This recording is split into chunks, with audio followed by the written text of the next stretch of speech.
과거에는 간증 집회가 참 많이 있었습니다. 여러 사람들이 간증을 합니다. 한 번은 야쿠자 두목이었는데 예수님을 만나서 회개하고 이렇게 막 문신을 보여주면서 그리스도인이 된 모습들을 간증한 적이 있었습니다. 그래서 전도자가 되고 나처럼 흉악한 죄인도 복음 증거자가 될 수 있다, 이렇게 간증하는 것들이 많이 있었습니다. 우리나라에서도 대표적인 조폭이, 그 두목이 감옥에서 회개한 후에 출소한 다음에 신학교에 입학을 해서 전도사가 되었습니다. 그리고 많은 간증 집회를 다녔습니다. 그런데 얼마 후에 뉴스에 자주 나오게 됩니다. 다시 옛 버릇이 나온 것입니다. 이권에 개입되고 협박을 하고 금품을 탈취합니다. 그때 많은 성도들이 이렇게 물어봤다고 합니다. 담임 목사님들에게. 그 사람은 옛 본성을 고치지 못한 상태로 예수님을 믿고 영접하고 간증하고 신학교에 간 것입니까? 아니면 완전히 회개했는데 다시 사탄이 유혹을 해서 거기에 다시 넘어간 것입니까? 이렇게 질문을 했습니다. 여러 가지 답변이 있을 수 있는데 그런 가능성들이 전부 다 있는 것 같아요. 겉으로는 회개하고 변화된 것 같은데 그의 본성은 여전히 그 안에서 꿈틀거리고 있었을 수가 있습니다. 여러분, 예수님께서 우리의 죄를 완전히 용서해 주십니다. 그렇지만 죄의 습관들과 나쁜 행동들에 대한 본능적인 것은 자기 자신이 끊임없는 노력과 각고의 결심을 통해서 끊어버려야 하는 자기의 몫입니다. 성령께서 우리에게 작은 목소리로 감동 주시고 말씀하시는 것을 순종하면서 내 죄의 습관들과 우리 인간적인 본능들이 자꾸 발현되고 나타나는 것들은 내가 끊어버려야 한다는 것입니다. 10년 이상 흡연을 한 사람이 건강에 중대한 문제가 생겨서 병원을 찾았습니다. 그때 의사가 이렇게 말합니다. 지금 당장 담배를 끊으셔야 합니다.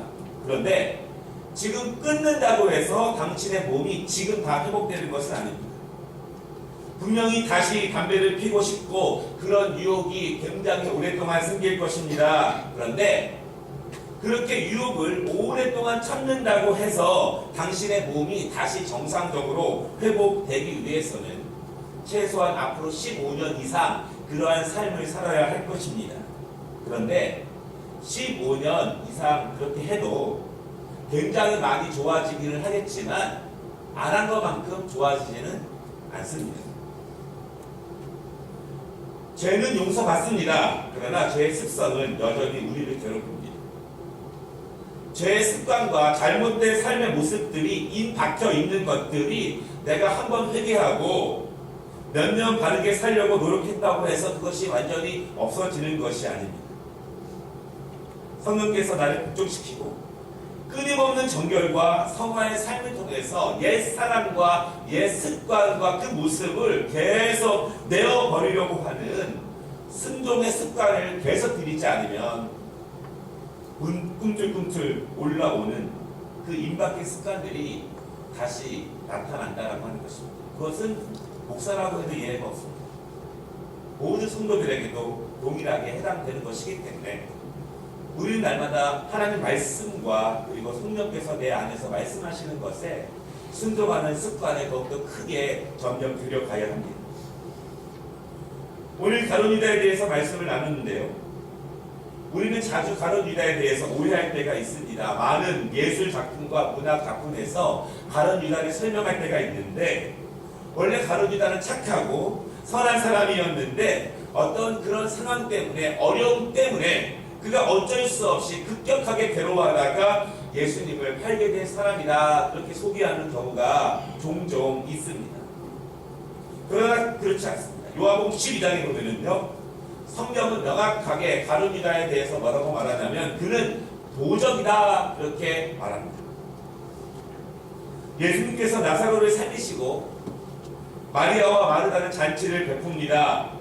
그리고 그때 마리아가 예수님의 발에 향유를 붓습니다.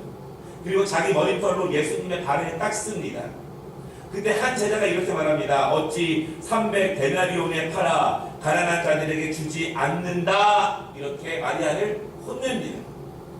근데 여러분 그때 성경이 정확하게 이렇게 말합니다. 요한복음 12장 6절에 이렇게 말함은 가난한 자들을 생각함이 아니요 그는 도둑이라. 돈괴를 막고 거기 넣는 것을 훔쳐감이러라. 이렇게 말합니다. 바로 유다가 예수님과 제자들의 그 물질을 맡으면서 여러 번에 걸쳐서 정직하지 않게 행했다는 것을 성경이 정확하게 짚어줍니다. 바로 유다는 스스로 완전 범죄라고 말할 수 있습니다. 아니면 내가 이러한 수고를 하기 때문에 이 정도는 내가 써도 내 수고비로 괜찮아 이렇게 생각할 수 있지만 다른 제자들은 분명히 그 사실을 알았습니다. 다만 말하지 않은 거예요. 왜? 알아서 돌아오기를 기다렸을 것입니다. 아니 돌아오는 것이 아니라 완전히 변화되기를 기다렸을 수도 있습니다. 예수님의 제자가 되었지만 여전히 남아있는 그의 죄의 습관들, 옛사람의 모습일 때 습관들이 완전히 없어지는 순종의 모습으로 나아가기를 아마도 기다렸을 것입니다. 가룟 유다가 어떤 사람인지 정확히 알 수는 없지만 그러나 중요한 점은 가룟 유다가 예수의 제자로 부르심을 받기 전에 예수님을 만나기 전에 그가 정직하고 성실한 자리에 있었던 것으로 보여지지는 않습니다.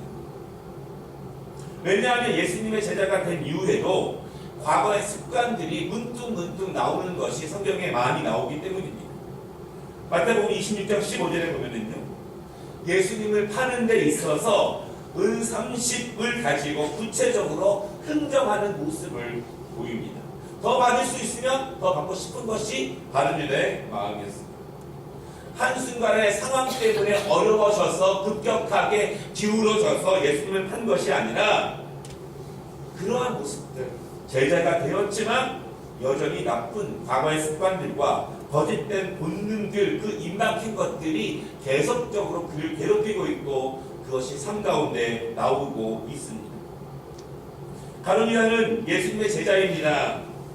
최소한 오늘 본문 말씀 전까지는 다른 제자들과 함께 예수님께 배웠고 기적을 경험했고 말씀을 전했고 전도도 직접 하는 그런 제자입니다. 그러나 여전히 그의 안에서 죄성이 꿈틀대고 있고 안에만 있는 것이 아니라 밖으로 나와서 행동으로 나타나고 그가 온전한 성화의 모습으로 나아가지 못하게 합니다. 여러분 모든 사람들은 우리 안에 죄성이 있죠. 나쁜 습관들이 있죠. 그러나 그것을 얼마나 성령의 능력과 말씀의 순종을 통해서 우리가 눌러 나아가는 훈련을 해 나아가느냐라고 하는 것입니다. 얼마나 그렇게 생각하지 않지만, 동의하지 않지만, 반대하지만, 내 몸은 그렇게 말하고 있지 않지만 그럼에도 하나님의 말씀과 성령의 가르침에 지속적으로 순종해 나아가는 모습이 우리에게 필요한 훈련입니다. 오늘 고난주간 특별 새벽 기도의 네 번째 날을 맞아보면서 가룟 유다를 바라보면서 우리 안에 내재된 가룟 유다 같은 모습을 살펴보기를 원합니다. 첫째로 그는 정직하지 못한 사람입니다. 마태복음 26장 17절부터 보면은요, 예수님과 제자들의 최후의 만찬이 있습니다. 예수님께서 제자들과 떡을 나누시면서 21절에 말씀하시기를 너희 중에 한 사람이 나를 팔리라 그렇게 말씀을 하십니다. 여러분 예수님께서는요 둘러둘러 말씀하시지 않습니다. 정확하게 말씀하십니다. 너희 중에 한 사람이 나를 팔리라. 그 말을 들은 제자들이 얼마나 근심을 하겠습니까? 얼마나 식겁하겠습니까? 그리고 몇 명이 예수님께 반문합니다. 예수님 저는 아니죠? 저는 아니죠? 이렇게 묻습니다. 근데 그때 예수님께서 결정적인 말씀을 하십니다. 23절에 뭐라고 말씀하시냐면 나와 함께 그릇에 손을 넣는 그가 나를 팔리라. 명확하게 짚어주십니다. 명확하게. 애매하게 말씀하시지 않고 명확하게 짚어주십니다. 분명히 알라고 말씀하십니다. 분명히 깨달으라고 말씀하십니다. 너의 나쁜 습성을 버리고 지금 하려던 일을 멈추고 하나님 앞에 온전한 모습으로 나아가라고 명확하게 짚어 주십니다. 예수님이 그렇게까지 말씀하셨는데도 그때 예수님과 함께 그릇에 손을 얹고 있던 가룟 유다가 한마디 합니다. 25절에 라비여 나는 아니죠? 이렇게 물어봅니다. 무서울 정도로 자기 기만입니다. 예수님의 그런 말씀을 듣고도 예수님이 그가 손을 넣을 때 기다렸다는 듯이 나와 함께 빵에 손을 넣는 그 사람이라고 말씀을 하셨는데도 철저하게 뻔뻔스럽게 반응을 합니다. 여러분 더 무서운 것은요, 오늘 우리가 함께 읽은 말씀 14절과 15절에 보면은 그는 이미 대제사장과 예수를 은 30에 팔려고 서로 합의를 본 이후에 최후의 만찬에 온 것입니다. 그랬는데도 예수님의 말씀을 듣고 그렇게 반응을 합니다. 겉은 제자일 수 있습니다. 겉은 예수님의 돌아가심을 슬퍼하는 모습을 보일 수 있습니다. 겉은 말씀을 전하는 전도자일 수 있습니다. 그러나 안은 여전히 변화되지 않고 더욱더 많은 옛 습관들이 발동하는 정직하지 않은 영이 더 크게 역사할 수 있습니다. 우리가 이 땅을 살아가는 한 성령께서 우리를 100% 중간하시기 어렵습니다. 왜냐하면 우리는 죄인이기 때문에 그렇습니다. 그럼에도 불구하고 우리 안에서 우리의 생각과 행동의 결정과 삶의 품성들이 하나님의 말씀에 대한 지식과 기도를 통해서 성령께서 우리에게 더 많이 역사하시는 부분들이 더 많아지도록 노력을 해야 합니다. 그 역사하시는 노력이 우리의 교회 안에서만 역사되는 것이 아니라 우리의 가정에서, 직장에서, 내가 계약을 할 때, 친구들과 만났을 때 아무도 없는 그 순간에도 성령께서 더 많이 역사하시도록 우리가 훈련되고 기도를 해 나아가야 합니다. 사실 이 말씀은요, 가룟 유다처럼 말씀을 전하는 사역자 입장에서 모든 목회자들이 각성하고 반성해야 되고 회개해야 되는 말씀입니다. 왜냐하면 저의 모습 속에도 이러한 부족하고 연약한 인간적인 모습이 많이 있습니다. 여러분들이 때로는 그것을 발견하고 슬퍼하거나 괴로워하거나 기도할 때가 분명히 계실 것입니다. 또한 이것은 모든 그리스도인들에게 해당되는 그런 말씀이기도 합니다. 우리가 교회 중직자지만 여전히 죄의 습관과 정결하지 못한 습관들에서 벗어나지 못하는 우리의 모습이 그 안에 있을 수 있습니다. 한 번, 두 번은 부끄러워서 회개하지만 계속하게 되면 뻔뻔해지게 됩니다. 예수님을 뻔히 쳐다보면서도 나는 아니지요 이렇게 말할 수 있는 뻔뻔함이 우리 안에 있을 수도 있다는 그런 말씀입니다. 그리고 계속하다 보면은 나는 아닐 거야. 나는 아닐 거야. 그것이 나는 아니야. 이렇게 확신하는 오판까지도 우리 안에 심어지게 됩니다. 여러분, 자주 말씀드리지만 연약함과 부족함은 죄가 아닙니다. 그러나 그 자리에 계속 머물러 있으면 죄입니다. 왜냐하면 하나님이 우리를 주관하시고 역사하신다면 성령께서는 우리의 연약함 가운데 지속적으로 말씀을 하십니다. 우리의 부족함 가운데 지속적으로 말씀을 하십니다. 우리가 그 자리에 계속 머물러 있다고 하는 것은 그 말씀을 거부하는 것이고 순종하지 않는 것이기 때문에 연약함과 부족함에 너무 오래 머물러 있으면 죄가 되고 거기서 나오기는 더더욱 힘들어지게 된다라고 하는 것입니다.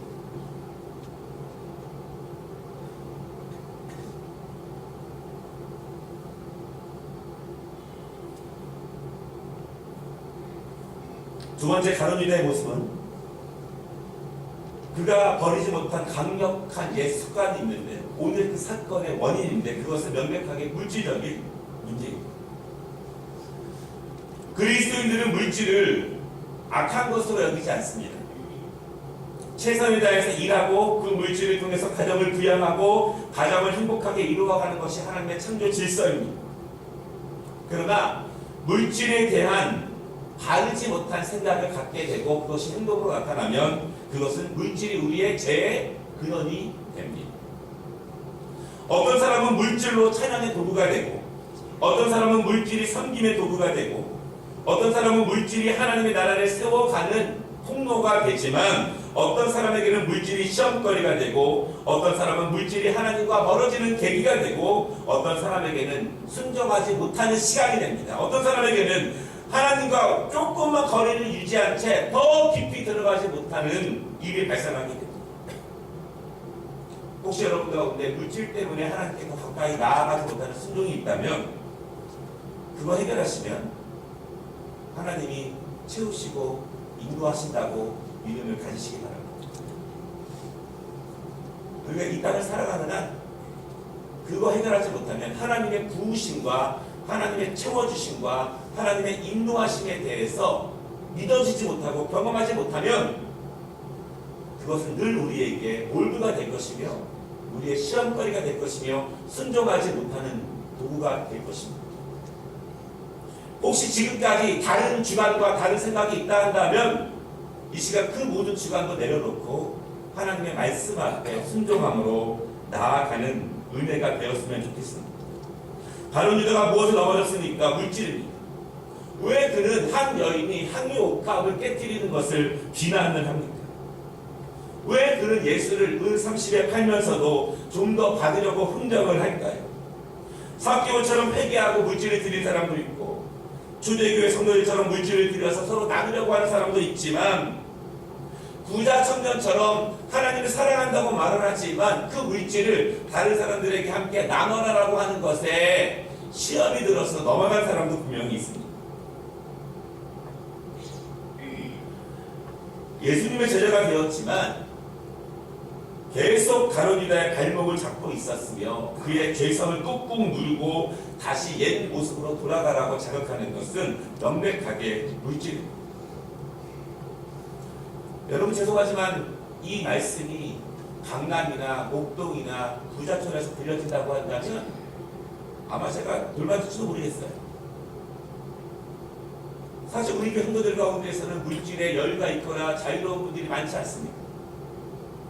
그럼에도 불구하고 없는 가운데 그것이 우리의 발목을 잡을 때가 있고 없는 가운데 그 작은 부분이 더 하나님의 풍성함을 막는 그 장애물이 될 수 있음도 여러분 믿으시기 바랍니다.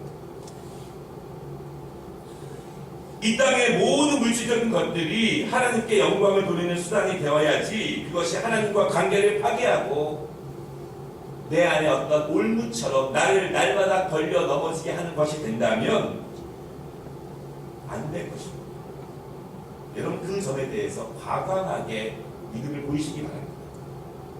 믿음으로 순종하시기를 바랍니다. 우리 교회 헌금을 많이 해라 그 얘기가 아닙니다.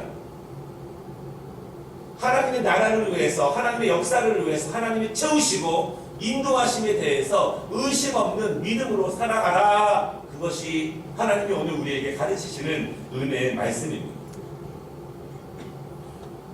오늘 가룟 유다와 같은 모습이 우리 안에도 있을 수 있습니다. 가룟 유다처럼 예수를 팔게 하는 큰 물질적인 유혹은 아니더라도 여전히 우리가 성전에 있을 때, 밖에 있을 때, 회사에 있을 때, 직장에 있을 때, 친구들과 있을 때 우리의 생각과 우리의 행동의 습관이 여전히 죄의 노예와 우리가 그 전에 예수님을 열심히 믿기 전이라든가 믿기 전 완전히 그리고 초신자 때 그 습관들이 우리 안에서 여전히 나올 때가 많이 있습니다. 그것은 저에게도 동일하게 해당되는 그런 말씀입니다. 바라기로 우리 고난주간은요 그러한 우리들의 모습을 발견하면서 그것을 결단하는 시간이고 십자가에 못 박는 시간이고 예수님의 은혜를 구하는 그런 시간이 이 고난주간의 시간입니다. 우리가 고난주간을 보내면서 예수님과 함께 우리의 그런 죄악된 습관들을 십자가에 못 박지 않는다면 이 고난주간의 진정한 영적 의미는 우리에게 사라질 것입니다. 바라기는 오늘 가룟 유다와 같은 모습이 우리 안에 있다면 다시 한번 우리에게 애통하시며 우리에게 말씀하시고 정결함으로 좀 더 성령께서 역사하시는 우리의 모습으로 인도하시는 성령님의 음성에 순종함으로 나아가는 오늘 하루 되시기를 주님의 이름으로 축원합니다.